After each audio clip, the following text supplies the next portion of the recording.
What if the one thing holding you back from deep, meaningful relationships isn't the people around you, but something inside you? So I'm going to talk to Pablo, my husband, and an expert in this topic about why some people find it so difficult to connect deeply with others. I think there's a few factors, but I think the main one is vulnerability. I think vulnerability is very scary and could be terrifying for some people, and it's almost that narrative of if people truly knew who I was inside, they would reject me and leave me or abandon me. They wouldn't accept me. But it all stems from the fear of that something that led in the past to either pain or rejection. Are there other factors that make intimacy challenging? Yes, unresolved trauma, whether it was from family, but it's something from your past. And those are big ones because it's what prevents you from trusting. And it's almost on a deeper level where it's preventing you from becoming vulnerable. It's from really exposing yourself. It actually basically protects you from feeling that again. It's like I can't trust people. I need to protect myself. What about people who worry about losing their independence in a relationship? Yes, that's a common concern too. People with the fear of intimacy almost feel like they're being tied down in their relationships, or they feel like they're going to lose the sense of who they are, and that's not true. The reality is that they have to connect. They got to connect to their partner and know that they're not going to get lost in it, because that's what people need to do, right? People that fear intimacy, that's what they need to do, is connect with people. They need to become vulnerable. They need to become compassionate, connected, and brave and courageous to go through this, right? So they really need to connect with their partners. Is that fear of a loss of themselves, is that because of trauma, where maybe a parent was, it was all about the parent and all about their emotions, and so they did lose themselves because they just weren't seen? I think that's part of it. I think a big part is it's a control. I think it's the fact that they don't want to lose control. So, I think they have a challenging time even trying to control or trying to connect to what they're feeling inside. And sometimes it takes them a while because they weren't taught that your feelings and your emotions mattered. Mm-hmm. So as they grow up and become adults, they're a little bit disconnected from their feelings because they don't know what's going on, right? So for them, it takes them a while. So, they might come off as selfish, but it's because they can't connect to they would need time I need to go away so I know to process what's going on inside. Because when they get triggered, they often don't know what it is. Oftentimes, they just know that, hey, this is very familiar. You can't be shouting at me. This feels like criticism, judging, and I don't want to fight with you because they fear conflict. So they go away. So that's where their nervous system can calm down and rebalances when I disconnect. Let me go to my room, let me go to the basement, let me get out of the house. I just know that I need to get away from here because this is chaos to me. So it represents a familiar feeling that they know that is scary and terrifying, that led to rejection and pain. So I'm going to leave so I can kind of process what's happening. Does that mean that people with a fear of intimacy think that intimacy is going to lead to hurt? Because that's what happened in their past. It could lead to hurt, but it's also that you're trying to give 100% of who you are to somebody, and that's terrifying. And especially when you go into a deeper level with somebody, And I'm not talking about something that's a short-term intimacy. I'm talking about long-term intimacy where you're committed to somebody, right? Commitment's a big issue as well. It's because with people that fear that, they almost have 1 foot in and 1 foot out. They almost have this emergency plan. Just in case this goes wrong, I have this plan. because it's terrifying. And again, it's almost like they need to become human because they're almost half human. So they're almost living through a little tiny hole, which they feel like they're living, but they're not living, they're just existing. So when you remove everything, you're living life, which is out here as opposed to a little narrow hole, which you feel like, okay, that to me is living because this is where I can control 1, 2, maybe 3 things, because everything else is chaos, right? And I remember when I gave up control, if I let my guard down, if I give control to somebody else, that led to the rejection and pain that I knew that, or I know that's going to lead to something terrible that's going to happen. So I'm trying to protect myself. So it's always that 1 foot in, 1 foot out. And vulnerability is very, even simple things like saying thank you, you're welcome, I'm sorry. Those are very vulnerable things to say to somebody, which for other people it's just common, it's just normal. Like, oh yeah, thank you. And it's for some people it might be very challenging to express because it's being vulnerable, right? So. What about difficulties in expressing emotions? So oftentimes we were taught that feelings and emotions don't matter, right? Early on. So when that happens, you're not connected to them, right? And you don't have the skills to manage those emotions when they come up, because again, no one may be sitting with you. You might be feeling you were ignored, you were forgotten, you almost felt invisible. So no one's talking to you, no one's connecting, no one's asking you how your day was, what's going on, tell me about what happened, like no one's talking to you. So what happened is that you're disconnected from that.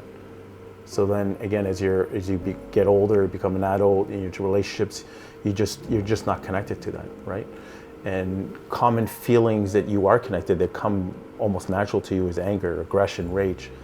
Those are the feelings that you can connect to easier than the ones that are in the distance, which are happiness, joy. Those things you can't really connect to them, they're too far away. Well, and they're vulnerable emotions. Yeah, absolutely.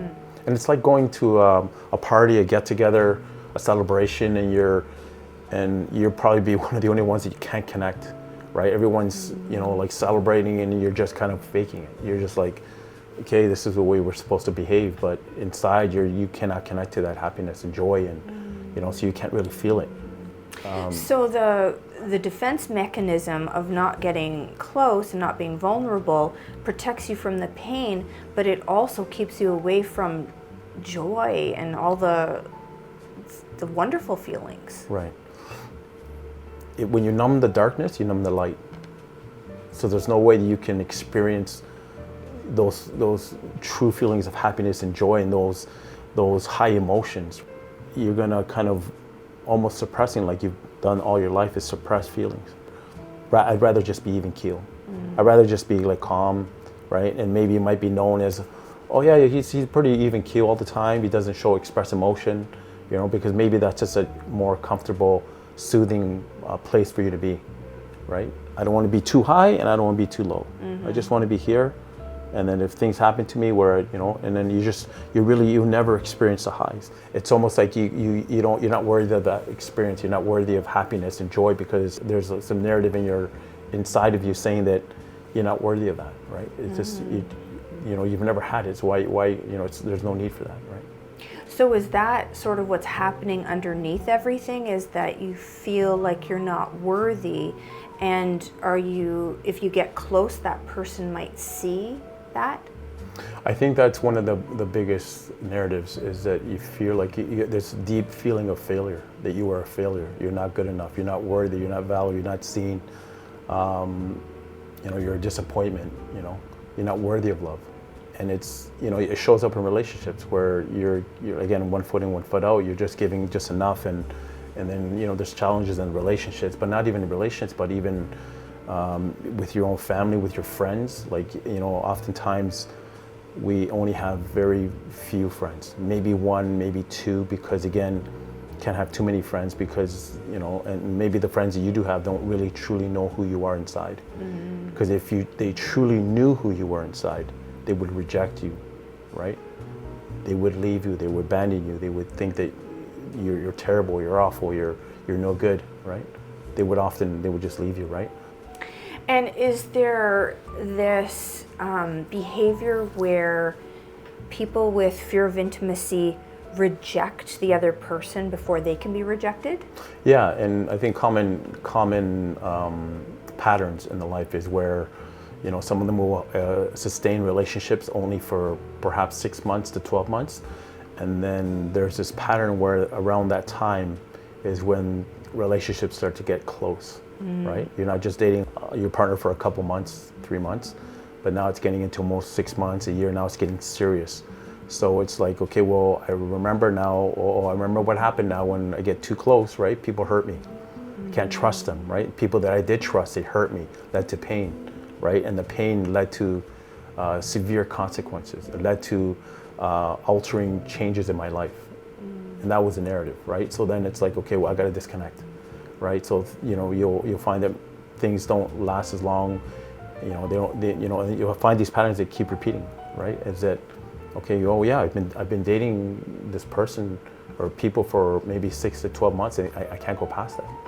And do they find like little things about their partner that bother them that are maybe not even important, but they're just finding excuses, right, to not be with them? Yeah, and I think there's these little things that maybe facial features, their voice, their laugh. We just don't get along. It's always an excuse you're trying to use to disconnect. Oh, it's not the right person. I haven't met the right person, right?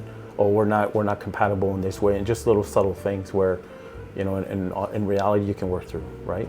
And so you're just trying to find them so you can disconnect. You find a reason that, oh no, it's not me, it's them, right? So it's a common thing where you're just finding external things wrong with people, and you fail to look and reflect inside. For people who might be resonating with this conversation and think that they have a fear of intimacy, what things can they start to do to break free of that pattern? I think one of the first steps, which is very important, is self-awareness. Just check in with yourself and truly what's going on inside. Because I find that even though we have a hard time expressing our wants and needs and very, very low emotional IQ, that we're very anxious inside. So where are you holding it? In your chest, in your heart, and just journal. Journal about the first time you existed on this planet. Journal about the first time you ever experienced trauma, right? And I can almost guarantee you that you'll find patterns that you haven't really noticed in your life.